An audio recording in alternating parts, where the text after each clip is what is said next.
Dreaming of a better sleep? Tossing and turning is not your destiny. And Ollie is here to help. Ollie invites you to sink into sweet, sweet slumber to improve your mental and physical health and overall wellness. More than just melatonin, Ollie's ingredients help you unwind your mind for a delightfully dreamy drift off. Sleep is on the way at Ollie.com. That's OLLY.com.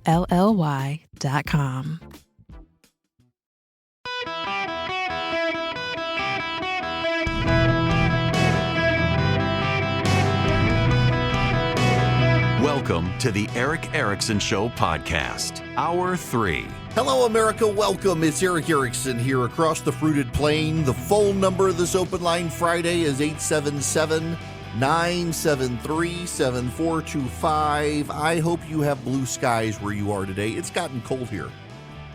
Is it not funny how fickle people can be? My kids, for the last month, have been saying, "When's it going to get cool? When's it going to cool down? It's so hot. It's hot."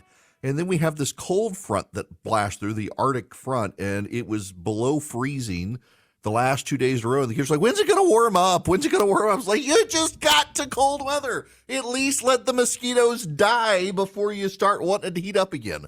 You got to go through winter." Plus, I got to tell you guys, got in my hot tub last night. It was frigid outside.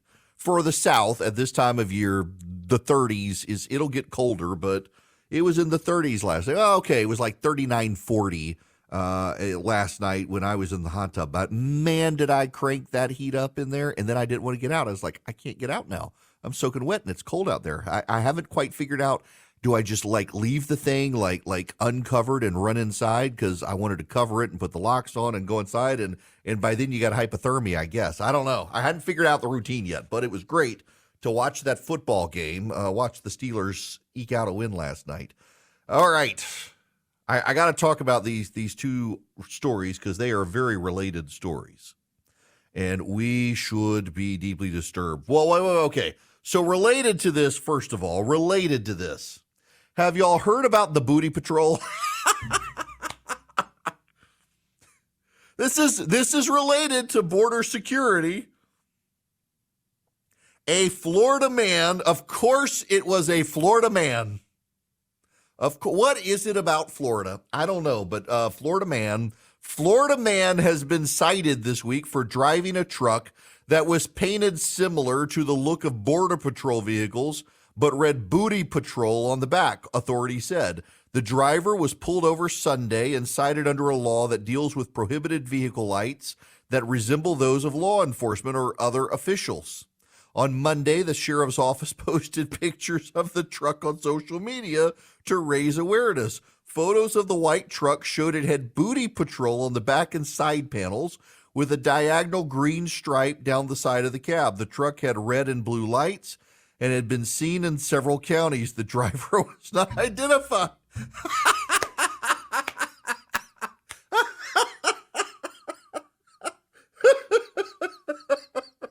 Booty Patrol and had spotlights to point at the girls on the beach. The Booty Patrol truck, and it really does. It looks like a Border Patrol truck, but it says Booty Patrol. All right. Now, can I ask a question I don't know the answer to? Was it a 20-year-old or a 60-year-old driving it? Because it could be either one. Wow. Related to the Border Patrol issue, though. This is getting serious. Here's some audio from Speaker Mike Johnson from yesterday. Listen to this. What he just described there is completely foreseeable. It's related exactly to our border. I mean, it's an abject failure. The Biden administration, the most glaring example of its failures, the failures of the whole administration of what's happening at the border. And so we've had it open for almost 3 years now. We've had millions and millions of people come in and also known terrorists. And so it would not be surprising to us if terrorist cells are setting up shop around the country. Everyone in this room has been jumping up and down, saying everything that we can to we're blue in the face. Secure the border. That's what the American people want. It's a top priority of ours, but it has not been for the White House. This is from the New York Post this morning. A radical Jordanian national living in Texas was allegedly plotting an attack on Houston's Jewish community before he was arrested on gun charges. Sohaib Abuyash, 20, had been studying how to build bombs and posted about his support for killing Jews, federal officials claim. He has viewed specific and detailed content posted by radical organizations on the internet, including lessons on how to construct bombs or explosive devices, FBI Director Chris Wray told the Senate Homeland Security Committee, though he declined to identify the man at the time. And that defendant has made statements to others that support the killing of individuals of particular religious faiths. Abu Yash even allegedly made a direct reference in one social media post about an event in Houston for the Jewish community. It did not include details about the target. Abu Yash is behind bars on charges of unlawful possession of a firearm by someone with a non-immigrant visa. And U.S. Magistrate Judge Christina Bryan has ruled he should remain detained pending trial. She said he wants to go to Gaza to fight. The judge said he has viewed specific and detailed content posted by radical organizations on the internet, including lessons on how to construct bombs and explosive devices. The affidavits note that federal investigators had been monitoring Abu Yash's activity since August, when agents conducted open source research, saw a video of him firing multiple firearms, including an AR-style weapon. He also reportedly visited several different firing ranges in Houston. He entered the U.S. on a non-immigrant visa that expired in 2019, but applied for asylum and obtained work authorization through 2025. But under federal law, those with a non-immigrant visa cannot legally obtain firearms in the United States. So how did he unlawfully acquire a firearm? There's a question there that we need answers to. But it goes beyond that. This is from the Daily Mail.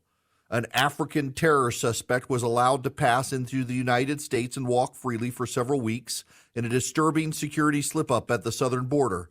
The unnamed fugitive, 29, from Senegal, was arrested last month in New York City after it was discovered he was wanted in his home nation for terrorist activities. The Immigration Enforcement and Removal Operation said the suspect was wanted for crimes including criminal conspiracy and destruction related to a terrorist organization. He was also being sought for acts compromising public safety or causing serious political troubles and direct provocation of an armed crowd. It comes as security fears are mounting at the porous southern border, with sources previously revealing some of Venezuela's worst gangsters have snuck into the United States as the migrant crisis escalates.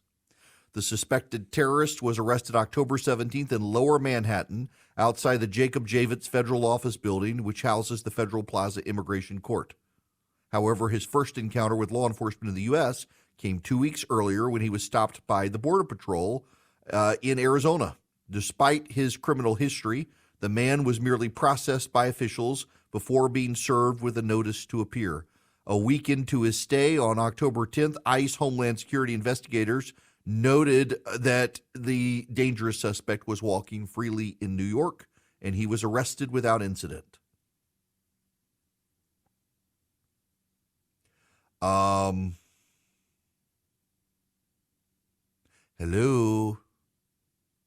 Hello, Washington. Americans are concerned with the border. You've got a Jordanian national seeking asylum in this country who was plotting to murder Jews, who somehow acquired a rifle to do so and was teaching himself how to make explosives. Hello, that's a problem.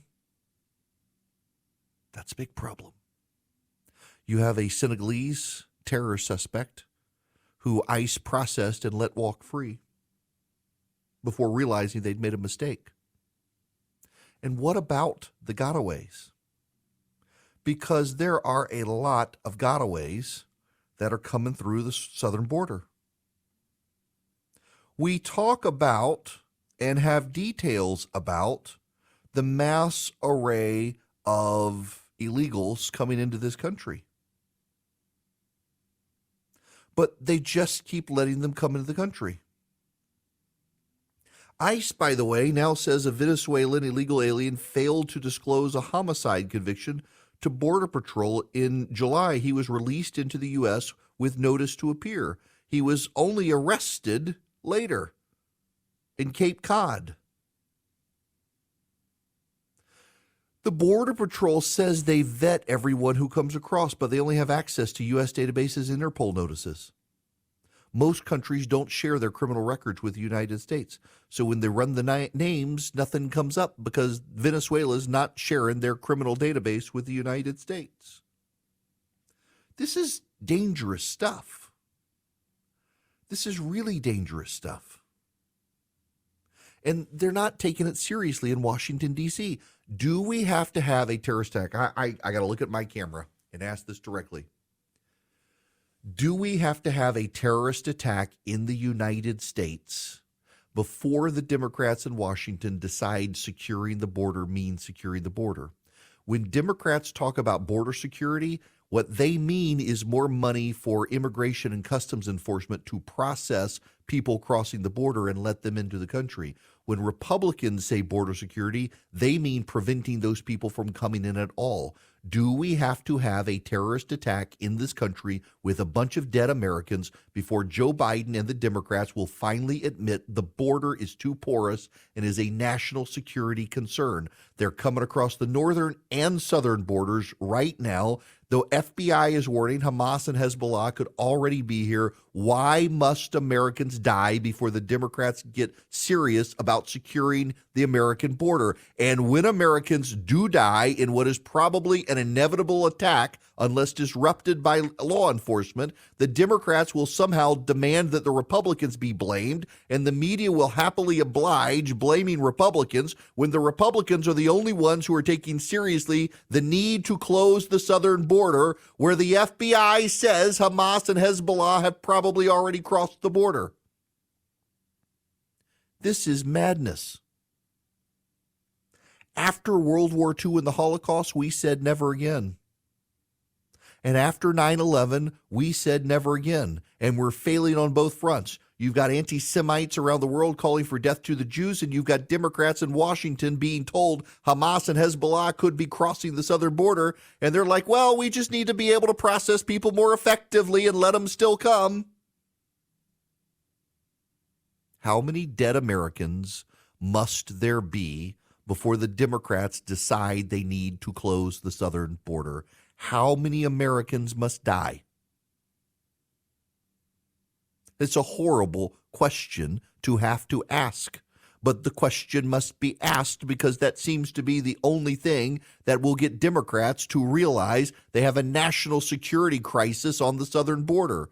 They have allowed massive piles of Americans to die from fentanyl overdoses because of the fentanyl brought over by the Mexican drug lords, and they haven't cared one damn bit about securing the border. Must there be a dramatic, massive terrorist attack in this country for the Democrats to care about border security? It shouldn't be so, but apparently it is so because we've got hundreds of thousands of dead Americans from the fentanyl coming across the border, and because they're so remote, individually removed and no cameras on them and no media coverage of it, the Democrats can get by with doing nothing. But you have 1,000 Americans killed in a terrorist attack in this country, they'll take it seriously, and that is awful, awful, awful, awful stuff. The Democrats should have taken this seriously and should take it seriously now so that something like that doesn't have to happen for them to take it seriously. It's horrible that it's going to take dead Americans in a terrorist attack for the Democrats to do anything. It should not have to be this way. And hopefully it won't be this way. I hope like hell there's no terrorist attack in this country. I hope the FBI is wrong. I hope the warnings are warnings and we'll be able to overcome it. But you have a Jordanian in Texas who thankfully was caught plotting to kill the Jews. You got a Senegalese terror suspect who the Border Patrol processed and let out. You've got a gangbanger murderer from Venezuela the Border Patrol let loose. And you got the FBI warning that Hamas and Hezbollah and maybe even the Chinese are gotaways who are sneaking into the country at the southern border and not being stopped. These are dangerous times, and the Democrats are dangerously unserious about securing the border, and we should all hope we don't go through another 9/11 or anything close to it, which is why the Democrats should secure the border now and not wait for something like that to happen. Welcome, it's Eric Erickson. Hi, Jason. My best friend from law school, Jason's listened to me over on WORD in South Carolina. Said it was nice he hears me now all the time. Yes. Yeah, I need to get over there. I really do. It's been a long time since we've hung out. All right, we got more stuff we got to talk about. Sam Bankman-Fried is guilty.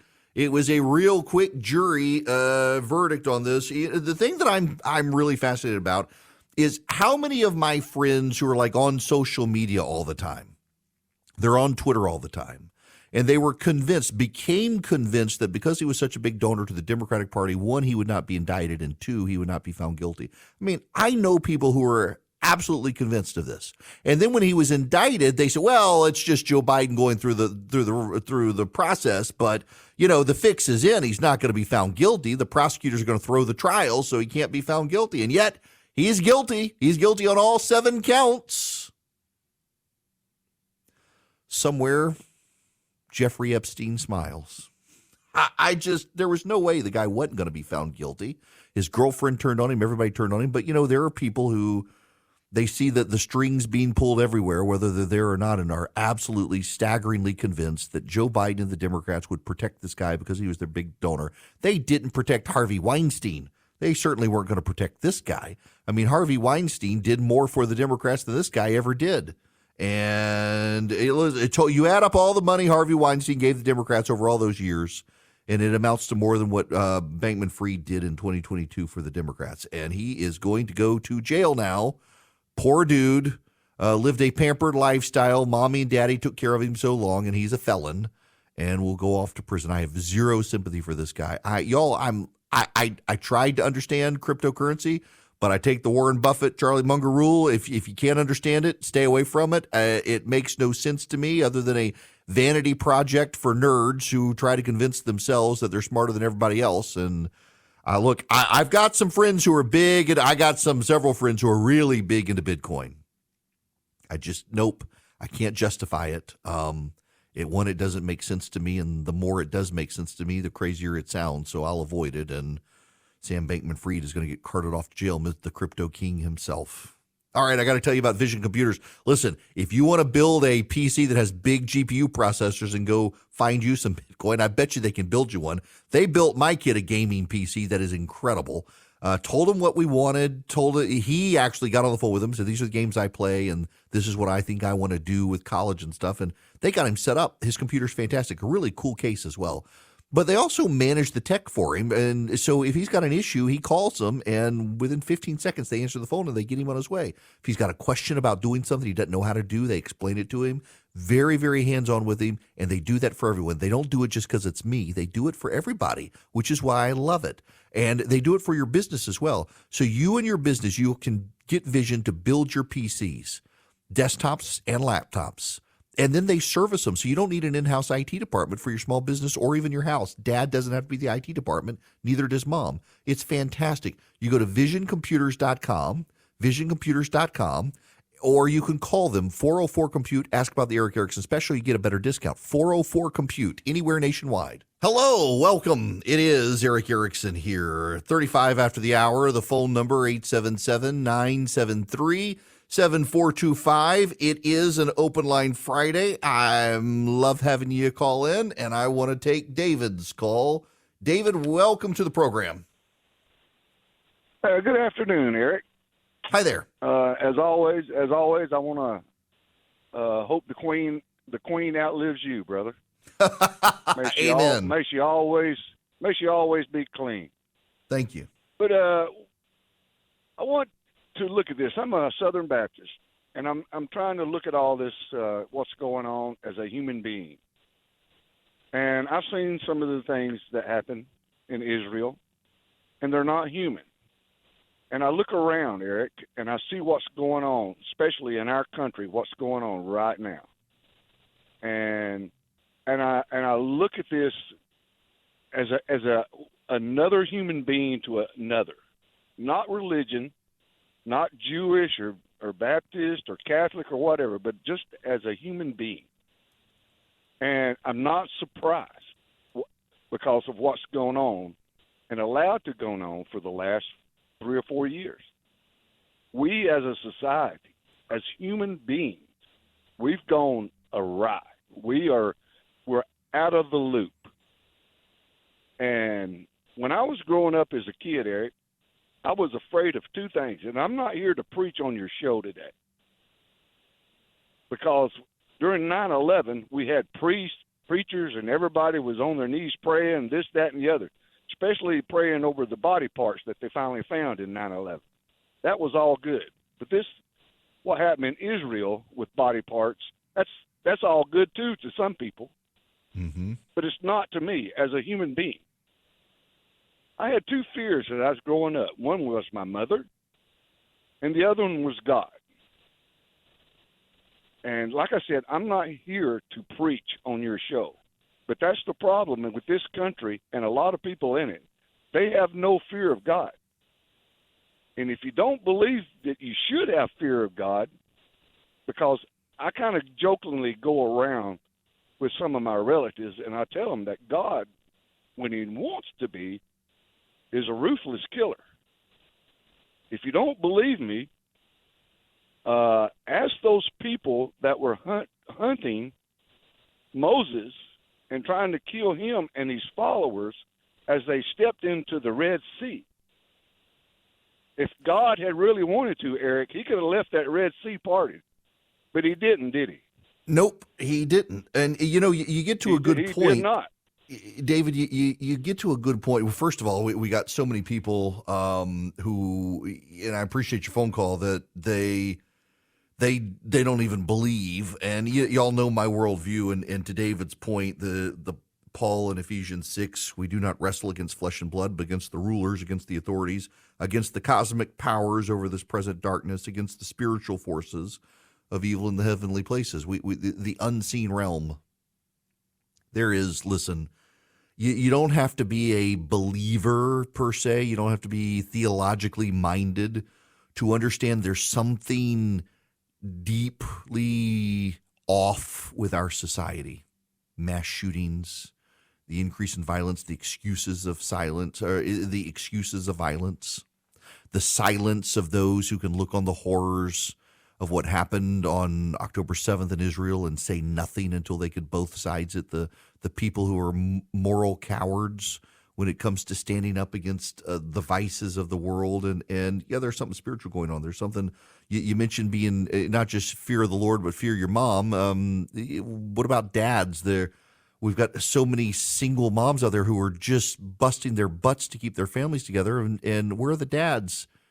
The dads have been treated as expendable. Some of them believed it. Some of them had no responsibility to begin with, and they walked out, leaving the mom to do everything. Men in jail, there's a huge crisis in this country of people without fathers. I mean, you forget God the Father. Bob the Father is gone. And that affects everything. It actually does affect stuff. Girls who have fathers in the house that they have a good relationship with are far less likely to get pregnant before marriage. Boys who have a good relationship with their father are far less likely to dabble in pornography and be abusive towards women. Kids who have a dad in the household are far more likely to get an advanced degree and earn more than their parents. Kids with a two-parent household tend to be better health-wise, perform better academically, and perform better in life, income-wise, marriage-wise. Kids whose parents don't get divorced tend to also not get divorced. Kids whose parents go to church tend to go to church. They tend to have a better, more fulfilling spiritual life. They tend to live longer. They tend to suffer from less depression. They tend to be less likely to engage in crime. I mean, we have all of these statistics out there that show that a two-parent household is the best way to raise kids, and people scream at you. I guarantee you I'm going to get an angry email from a single mom who takes offense at what I'm saying, and I'm specifically going out of my way to praise single moms and what they have to do when dad walks out. But at the same time, also note what all of the research everywhere shows us. We know how to raise a healthy society. We just choose to ignore it, and people tend to vilify it because they feel like they're being judged. It's a damning indictment on our present society. Now, I'm going to shift dramatically from here because I can feel myself getting and I'm trying not to be preachy. I'm trying not to be. I want to shift to something else. There's a there's a company in Atlanta. It's called Priority Jet.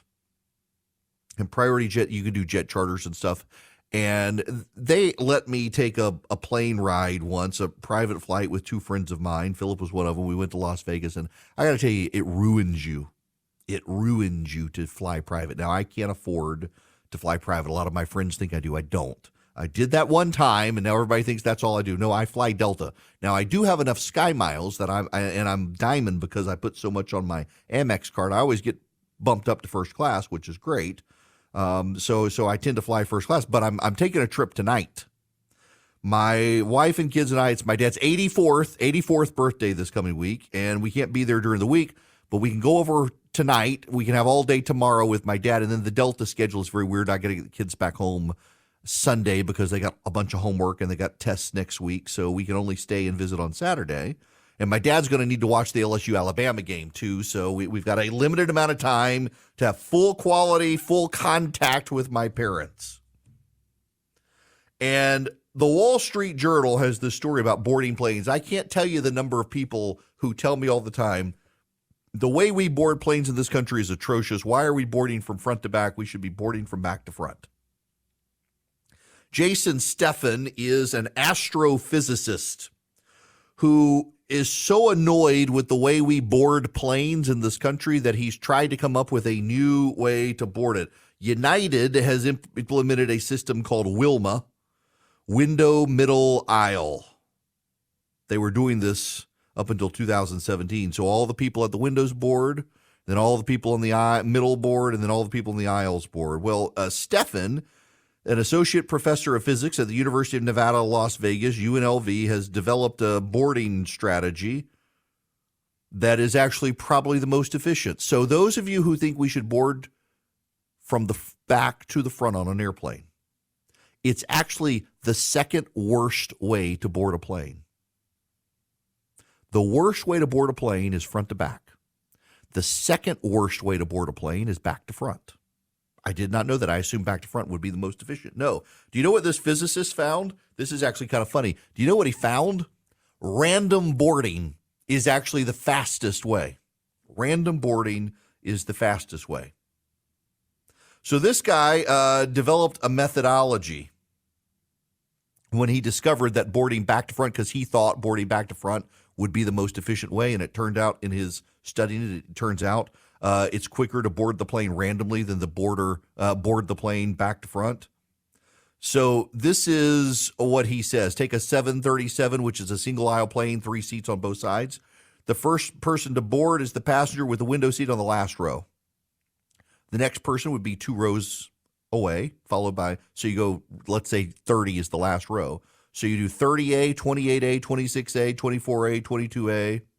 And then you do the other side of the plane, 30A, 28F, 30F, 28F, 26F, so on. You do the windows, then you do the middle, then you do the aisle. Any of you with kids know the problem here. A lot of people flying are flying together. And so you're not going to put a parent on a plane at 30F and then wait for 30E to come available for the kid to come on. They're going to come on together and stuff like this. It's just, there's never going to be a good way to board a plane. It would help if people hurried up and got on the plane. It's like the stragglers. I will tell you, when it's time for me to board, I want to go on, get on the plane, put my bag in the overhead bin and sit down and get out of the way. Some people, they want to dawdle, they're stuck in security, whatever it is, and they get on the plane until the end, and it screws up everybody else's boarding. And then part of this as well, let's be really honest here, part of this is the planes themselves. They punish you for checking your bag and make you pay a fee. So everybody brings their rollerboard on the plane and they don't fit overhead and there's limited space. And so you get to the back of the plane and suddenly there's no space, and that delays the boarding process further when the person's got to take their bag off the plane and have it get under the bottom. But they've disincentivized pre-checking baggage, because if you put it on the plane and it doesn't fit, then you can check your baggage and they don't charge you a fee. They should actually penalize you for doing that and make you pay a big extra fee. Oh, well, you lost your shot. Now you got to pay a fee. I have started, and I know a lot of my friends think this is insane, but I've started checking my bag Now, I know if you're flying American Airlines, your bag probably isn't showing up, but Delta's pretty good about not losing bags. I've started checking my bag because I don't want to have to deal with a Ziploc bag of mini toiletries. I got a shampoo bottle already. And if I got to check my bag so that I can take my full-size shampoo bottle, I'm totally fine doing that. But there's got to be a better way. But then there's something else here as well, is increasingly the middle class is getting priced out of flights unless you want to do the Greyhound bus of the year called Spirit Airlines. And Spirit Airlines is Spirit Airlines because by the time your plane lands at your destination, you might be a ghost. I'm not listen, now I've got to say, I got friends who fly Spirit, but they fly Spirit because Spirit Airlines is cheap. And they're in the middle class and they can't afford expensive flights. And so they fly that airline, take their life into their own hands. Somebody was telling me the other day, that at LaGuardia, they keep a constant police presence. Spirit has a gate at LaGuardia, and they keep a constant police presence at that gate because of the amount of fist fights that break out between passengers on Spirit Airlines. They literally have to keep a police presence at that gate where Spirit boards in LaGuardia because of the fist fights that break out between random strangers on the plane. But there's got to be something. I feel like Delta, like I fly Delta a lot, and it's like I'm monitoring flights.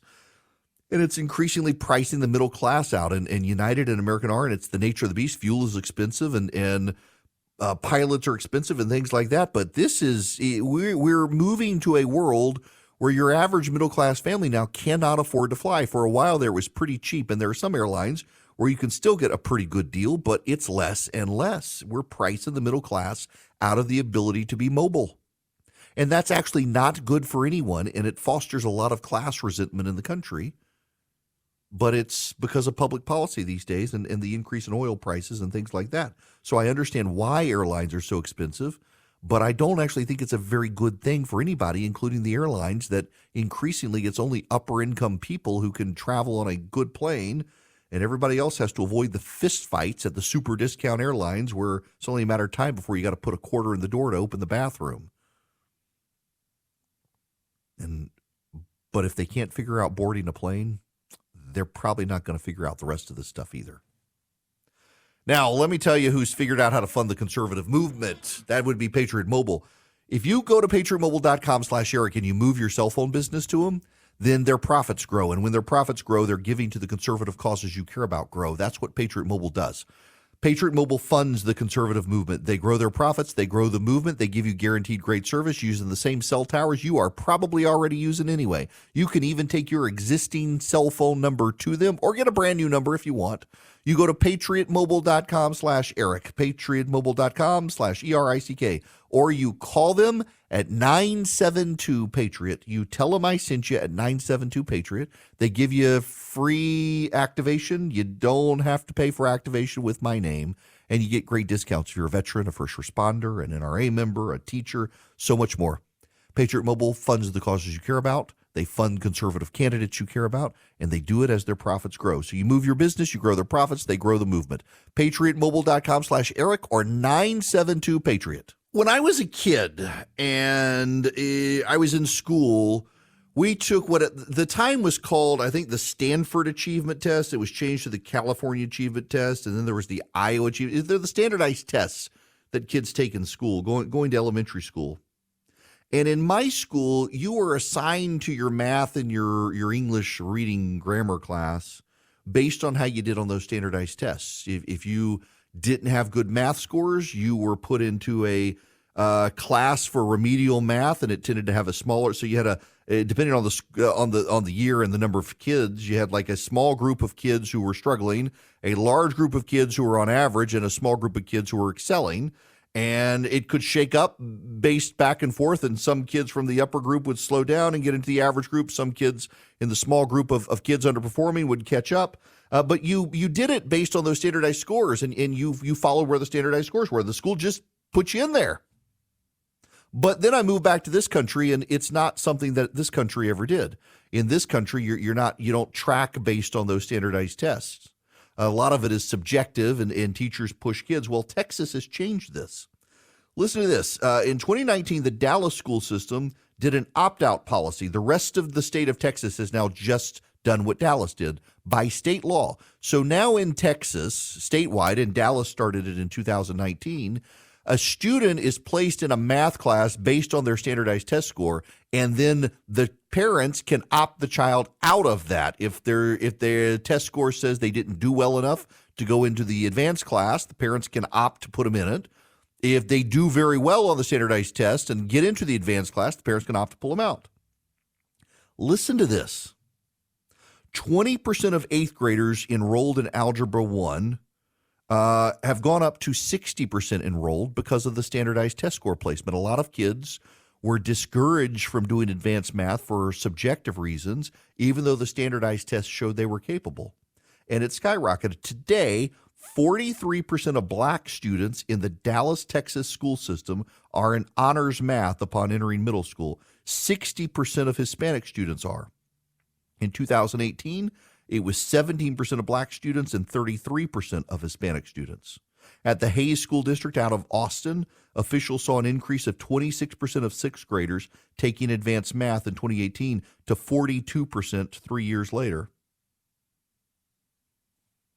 Think about that. It's an objective metric, standardized tests. And a lot of students were discouraged or discouraged themselves, and their families discouraged them from taking advanced math. But when the state of Texas moved to just what does your standardized test score show you're capable of, the number of non-white students in academically advanced math classes skyrocketed because the testing showed they were capable even as the external factors suggested they weren't. And they're thriving, and their grades are going up, and they're getting good math skills. I couldn't believe it when I moved back to this country that we didn't do that. That's how I grew up, and it's something we should do. If the standardized test that you take in middle and high school says you're capable of doing better math, go into the better math class. You'll thrive probably instead of being bored. Boredom is the grade killer of so many kids, not the challenge. They rise to the occasion. They just get bored otherwise. You guys have a great weekend. I'll see you all Monday. Hey guys, time to get in on the action for the biggest moments in basketball with Prize Picks, America's #1 fantasy sports app. Just select 2 or more players, pick more or less on their projections, place your entry, and win up to 100 times your money. Right now, Prize Picks will match your first deposit of up to $100. Just download the Prize Picks app and use the code GET100. That's code GET100 on Prize Picks for a first deposit match of up to $100. Prize Picks. Pick more. Pick less. It's that easy.